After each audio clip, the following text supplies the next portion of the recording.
But factually speaking, one particular trope I think needs to be busted because I think it's been sold well beyond its sell-by date.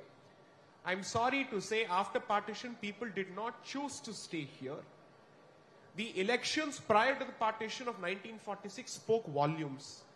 And that's a very clear decision taken at the ballot.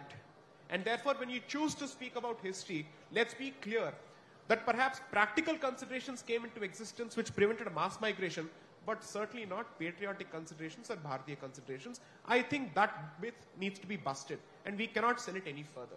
3. On Ganga, Jamuni, Tehzib.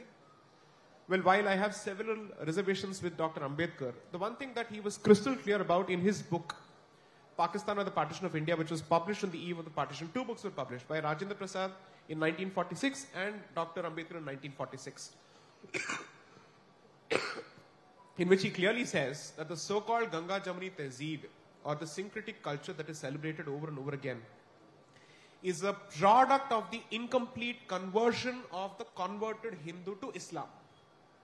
And therefore, multiple waves of attempts have been made on a regular basis to remove the remnants of that Hinduness from that particular convert, which is what has been pushed in this country as what we know as Wahhabism. To say that the new convert shall identify himself with the early converts to Islam, and therefore you cannot have any ties whatsoever or any cultural practices whatsoever which remind you of your ancestor. That starts with the language, that moves to dressing, so on and so forth. So let's be clear. If acrimony is the result or is going to be the result of a discussion with respect to the medieval period in current day Bharat and contemporary Bharat, that is because there are still people who relate to this particular person or this particular period.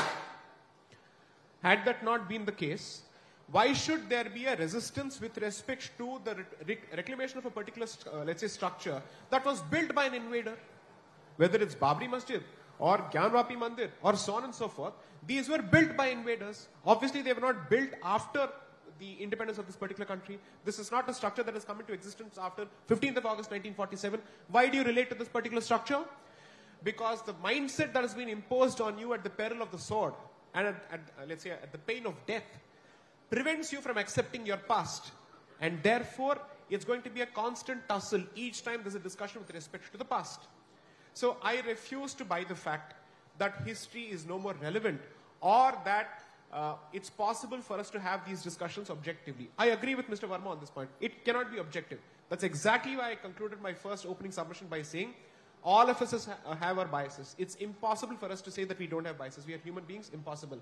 We may choose not to bring out certain proclivities and, let's say, ideological leanings to the fore for reasons of pragmatism, whatever it may be. But let the evidence speak for itself.